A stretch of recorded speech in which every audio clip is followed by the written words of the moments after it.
Hi, everyone. It's good to see you all again. So I'm going to be introducing our next speaker, and the topic is going to be the Safer Beauty Bill package and the Black Beauty Red List. So let me get to the good part. I have the pleasure of introducing our next speaker, who is Janet Nudelman, who is the Senior Director of Program and Policy at the Breast Cancer Prevention Partners. I have seen Janet speak before, and she is incredible. So you guys are in for a treat. Janet draws on over 30 years of experience working in the social change arena as a political organizer and lobbyist on women's health issues.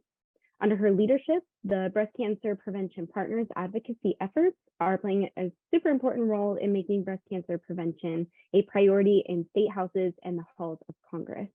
During this session, Janet will focus on the development of the Safer Beauty Bill package and Black Beauty Red List. So it really goes hand in hand with our previous session. So I hope you all enjoy. So Janet, please feel free to start. Thank you so much. And you're going to be driving my slides, right? I got a driver here. Yep, you do. Okay, terrific. So in the meantime, I want to thank Dede and the entire organizing committee of the Bench to Community Symposium. This is one of my most favorite events of the entire year, and I am so thrilled to have been invited back to speak with you again. I'll just go ahead and introduce myself. Again, my name is Janet Nudelman. I come wearing two hats today. I am the Senior Director of Program and Policy at Breast Cancer Prevention Partners. We're the only national breast cancer organization focused solely on preventing the disease by identifying and eliminating chemicals that are linked to breast cancer in consumer products like beauty and personal care products, cleaning products, food packaging, etc., in workplace settings, and in communities that are linked to an increasing rate of breast cancer and other diseases. And I'm also the director of the Campaign for Safe Cosmetics. And I'm really excited to be talking with you about both of the things that Dede mentioned, as well as a few others. I hope that's okay. Next slide, please. Oh, and next slide after that. So the Campaign for Safe Cosmetics has been around for about 18 years. I like to say we have the longest shelf life of just about any market campaign in history. And that has a lot to do with the fact that the task before us is so daunting.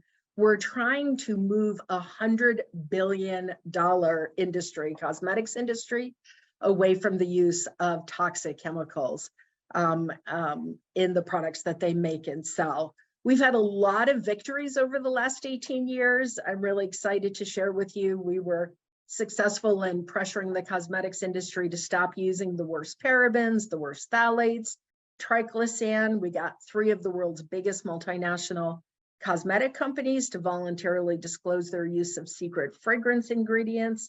And then most recently, with the help of the campaign leader, Black Women for Wellness, Women's Voices for the Earth, we convinced Johnson & Johnson to globally stop the sales of its talcum-based baby powder. And this is very important because of the connection between the asbestos in their baby powder, ovarian cancer, and mesothelioma. So we're super excited about that. Next slide, please. So the cosmetics industry, as I mentioned, is a massive industry. And what most people don't know is that the beauty and personal care products you use every day can be made with up to 10,000, not an individual product, but the industry uses up to 10,000 industrial chemicals. And these are chemicals used to grease gears, stabilize plastic, sterilize medical equipment. They're really, really heavy duty industrial chemicals.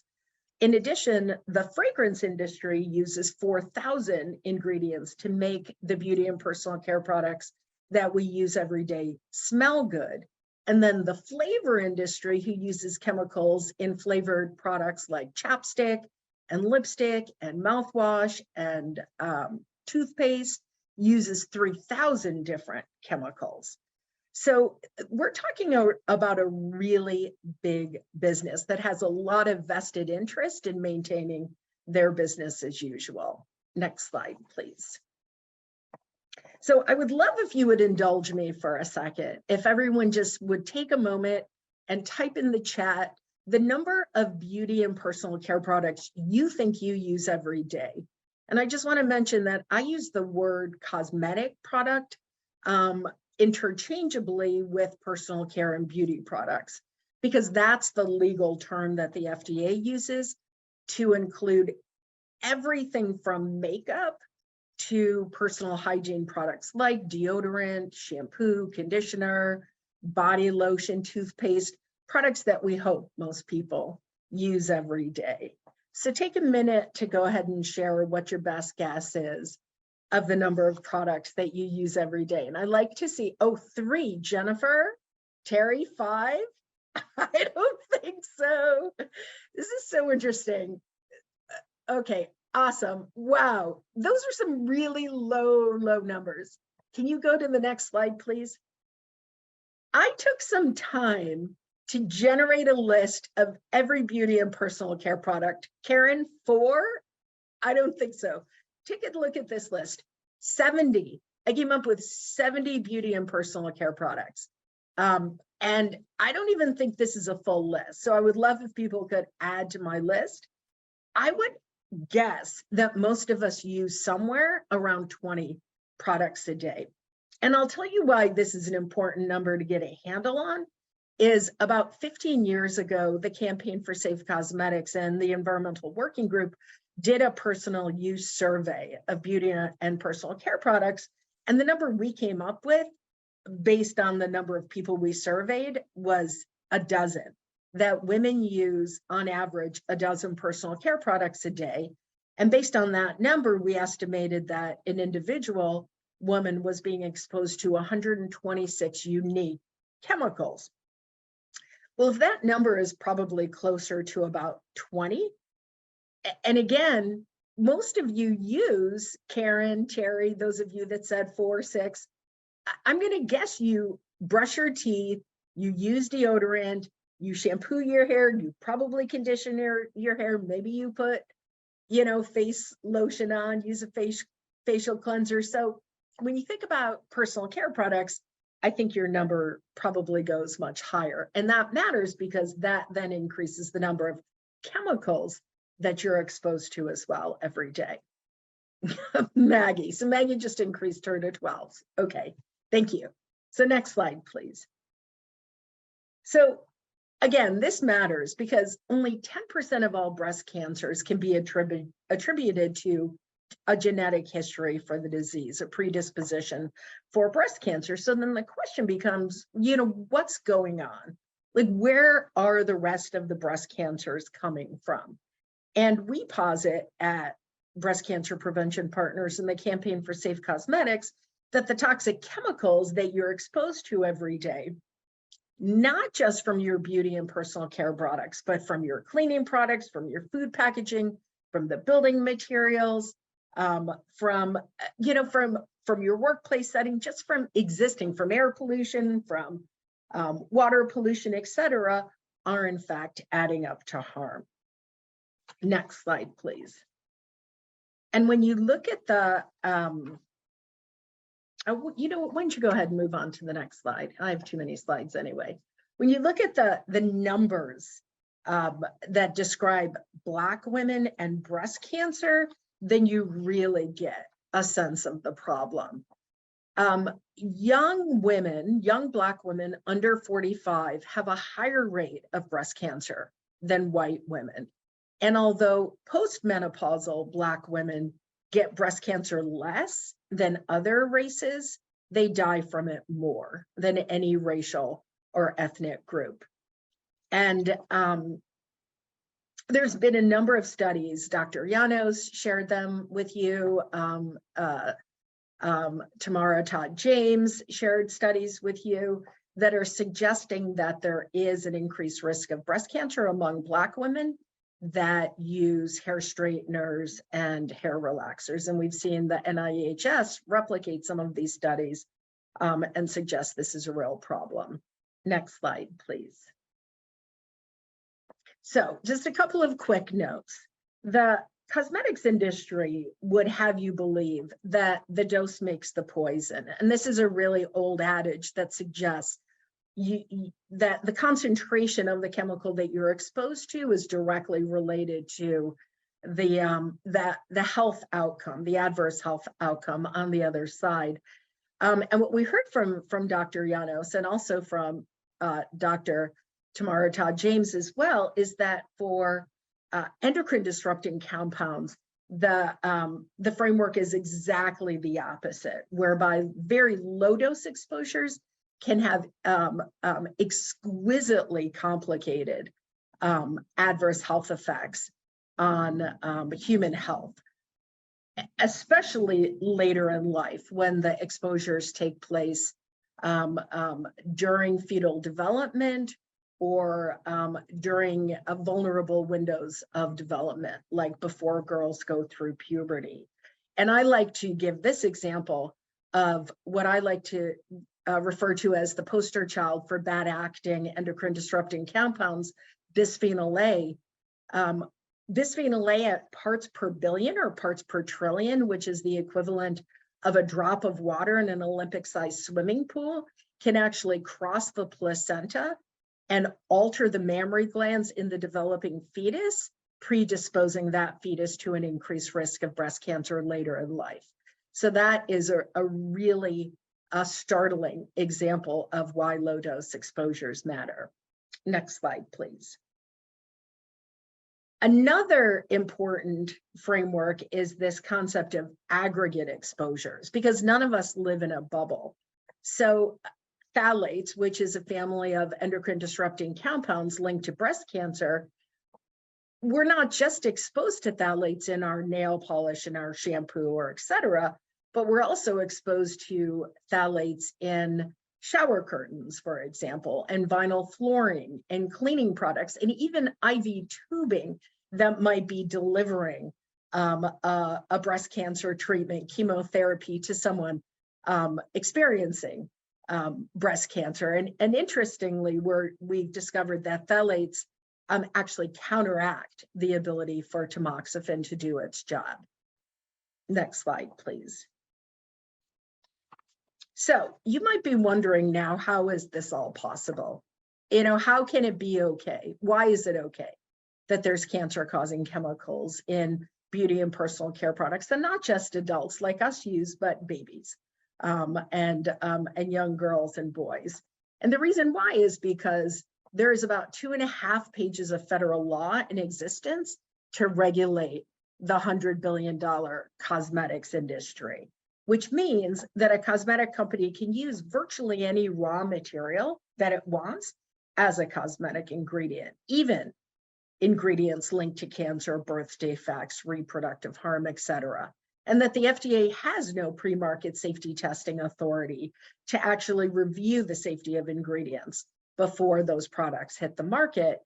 And that problematically as well, the FDA can't even issue a mandatory recall of cosmetic products, even if they're proven to be harming human health, as was the case with formaldehyde-laden hair straightening products, with the asbesto-contaminated kids' cosmetics being sold by Claire's, and again, the asbestos-contaminated baby powder sold by Johnson & Johnson.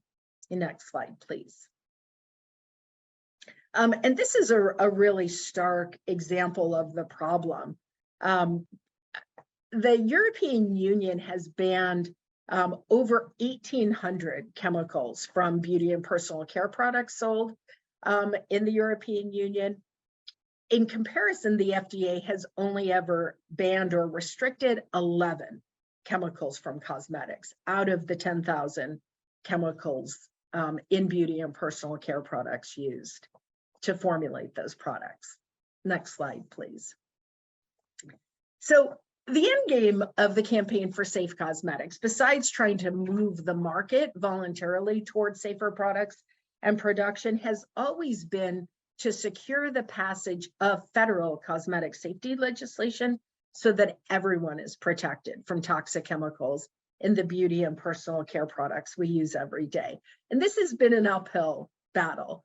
I'll admit, I've been working at the federal level since 2009 to try to advocate for the enactment of comprehensive cosmetic safety reform. It hasn't happened yet, but we're going to keep working on it. With the help of a number of NGO partners, we Act for Environmental Justice, Black Women for Wellness, Women's Voices for the Earth. We introduced a suite of 4 bills that we refer to as the Safer Beauty Bill Package last October. And these are bills that are meant to close important gaps in cosmetic safety that impact everyone, but particularly women of color and professional salon workers. Next slide, please. And the first bill is called the Toxic Free Beauty Act. It bans 13 chemicals from cosmetics that are already banned by the European Union and 2 states, the state of California and Maryland, and it bans the entire class of perfluorinated or PFAS forever chemicals from cosmetics as well. Next slide, please. The second bill in the Safer Beauty Bill Package is the Cosmetic Fragrance and Flavor Ingredient Right to Know Act. This bill requires the disclosure of secret fragrance and flavor chemicals in beauty and personal care products that are toxic to human health or the environment. And this bill is very important because there's a federal labeling loophole that lets companies keep the fragrance chemicals secret from consumers that are present in the majority of hair care products, body care products. All of those products that smell good contain fragrance chemicals, and currently federal law protects the identity of those chemicals as trade secrets, and this bill would change that. Next slide, please. The third bill is called the Federal Cosmetic Supply Chain Transparency Act of 2021, and what it would do is it would get in the hands of cosmetic companies the ingredient disclosure and the safety data that they need from their upstream suppliers to make safer products. Because while fragrance ingredients and flavor ingredients are hidden from public view, there is so much data that cosmetic companies can't get their hands on that they need to ensure that the products that they're making and selling are safe. Next slide, please. And the fourth bill, Cosmetic Safety Protections for Communities of Color and Salon Workers, does a number of really important things. It creates a federal research grant program that would be administered by the National Institute of Environmental Health Sciences to fund research on the relationship between chemicals in beauty products marketed to Black women and other women of color and used by salon workers and negative health impacts. And then it would fund green chemistry grants to create safer alternatives to those chemicals of concern. It requires, for the first time ever, professional salon product ingredient disclosure. It prioritizes FDA safety testing of chemicals of concern impacting women of color. And it creates an interagency council on cosmetic safety between all of the agencies working on cosmetic safety to promote the sharing of resources and mutual learning to address this very topic that we're talking about today. Next slide, please. I did want to mention, this is really exciting. We have 2 bills on the governor's desk here in California. The Campaign for Safe Cosmetics works on marketplace reform, federal legislative advocacy, and also state legislative advocacy. And these 2 bills would ban the entire class of perfluorinated chemicals, all 9,000 of them, from beauty and personal care products sold in California. And it would also ban PFAS chemicals from textiles and clothing. Next slide, please. All right, so now I want to talk a little bit about our non-toxic Black Beauty project, which I am so excited about.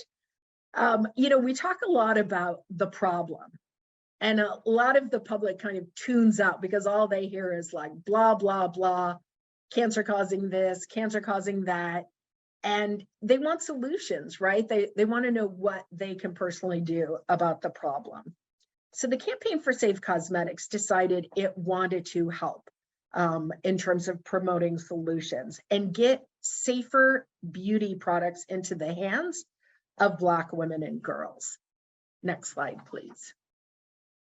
So what we did was we recruited a wonderful advisory council made up of 19 leaders within the nonprofit space and the scientific community working to improve Black women's health.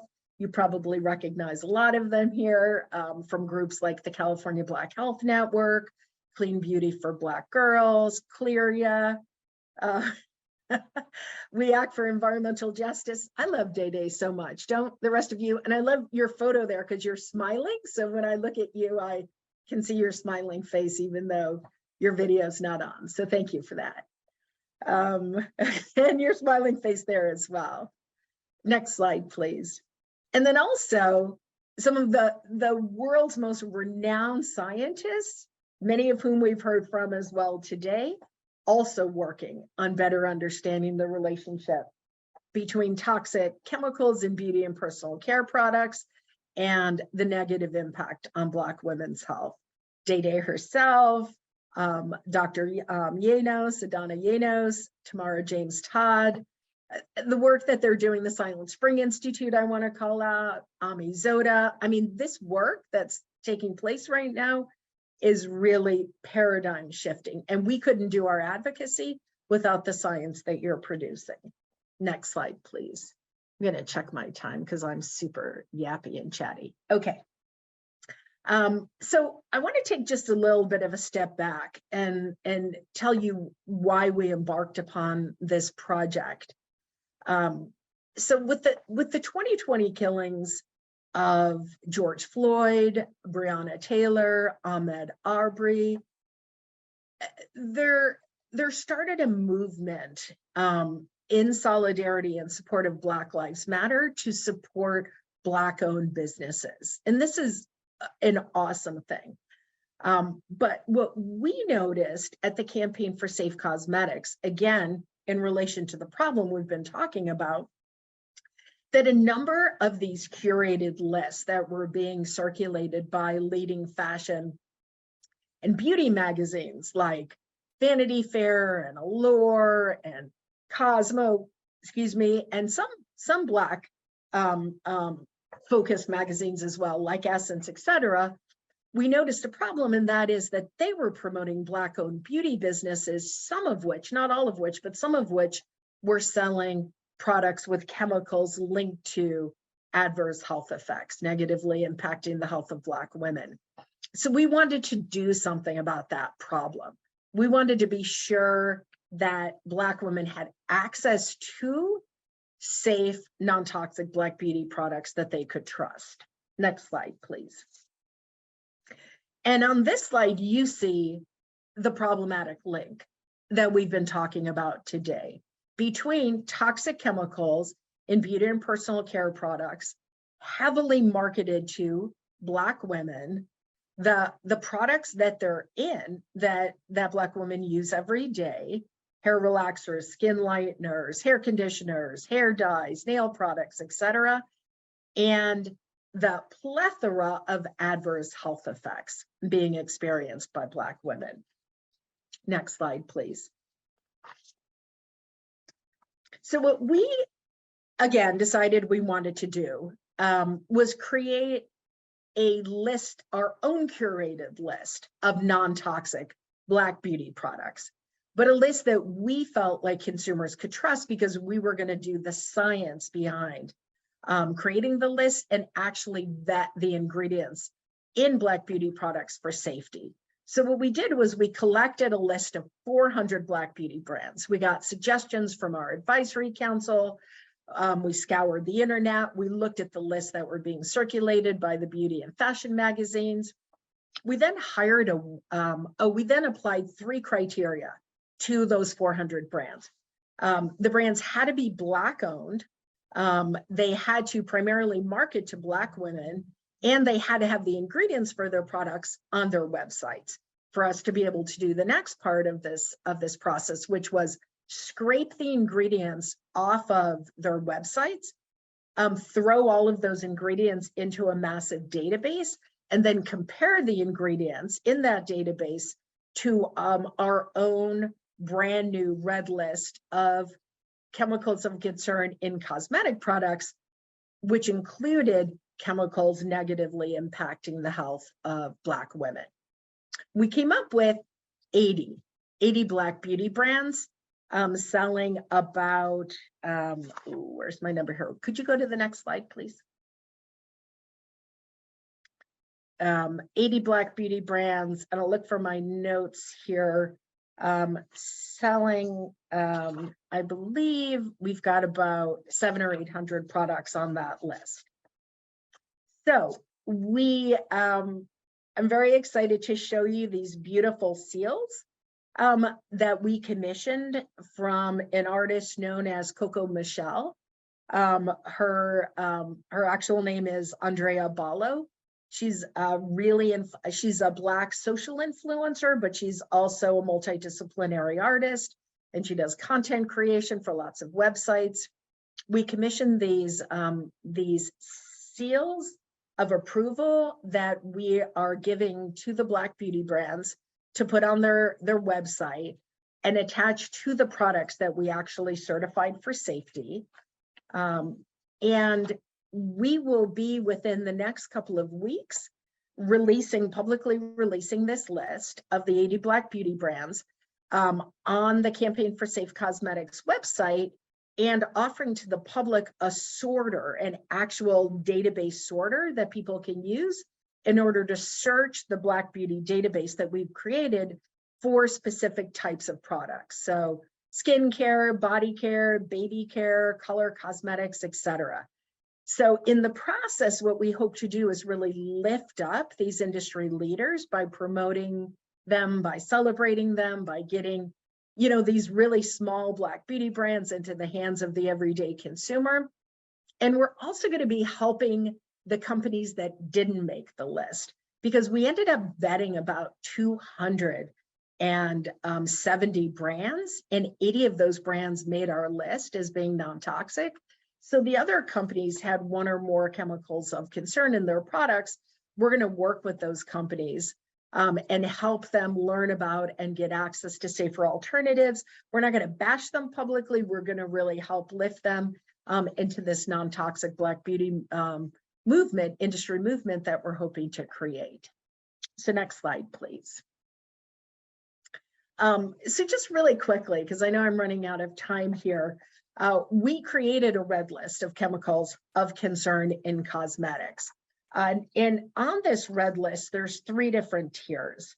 The first tier is a do not use list of chemicals that we're asking companies to stay away from. The second tier is an emerging list of chemicals of concern. And then a third is a list of chemicals that should be disclosed. They're fragrance allergens, irritants, and other chemicals that some people have problems with, but not everyone.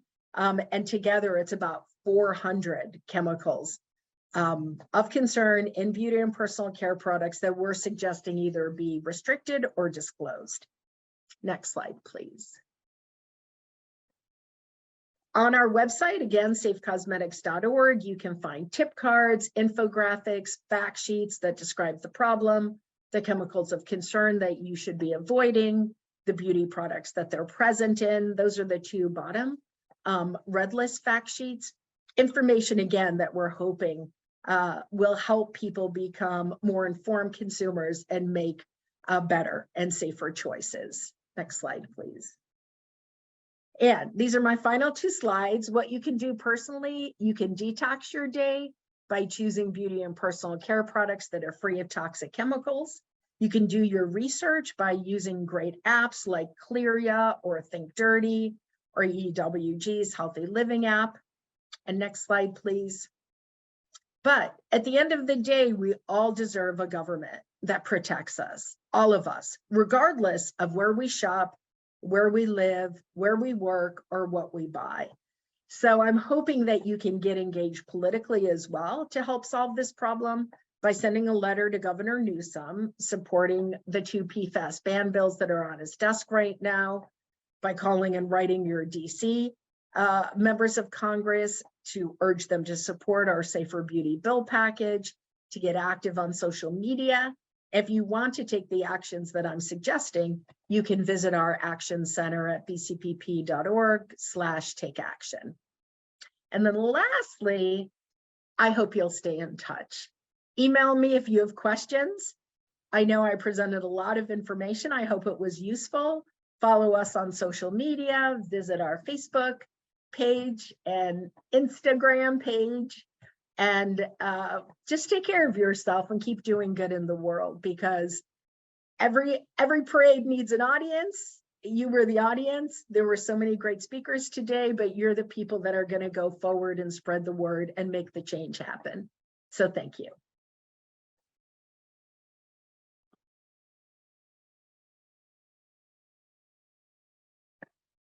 Thank you so much, Janet. I don't know about everybody else, but I feel very encouraged and very inspired. Every time you talk, I always feel the same after, like, I can do this. It's a message of hope. So we'll go quickly into the Q&A. I do have a question that came through from the audience. And somebody had asked that, are all fragrances and products harmful? They wrote that there are products that claim to be free of harmful chemicals, but they still list fragrance in the ingredient list. So they would like to know if you have any thoughts on that. Yes, that's a really, really good question. And thank you for asking it. One of the tips that we suggest is that consumers patronize companies that voluntarily disclose their fragrance ingredients, because that way you'll know exactly what's in the products that you're using. You can then check those ingredients if you want for safety using clear apps like Clearia, etc. If a company isn't disclosing their fragrance ingredient and you're seeing the word fragrance or parfum on their product label, there's often something they're wanting to hide. So we say support those companies that disclose fragrance ingredients.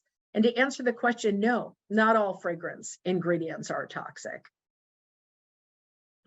Great. Thank you so much. We really appreciate it. And thank you again to all the audience members that stayed to listen to Janet talk.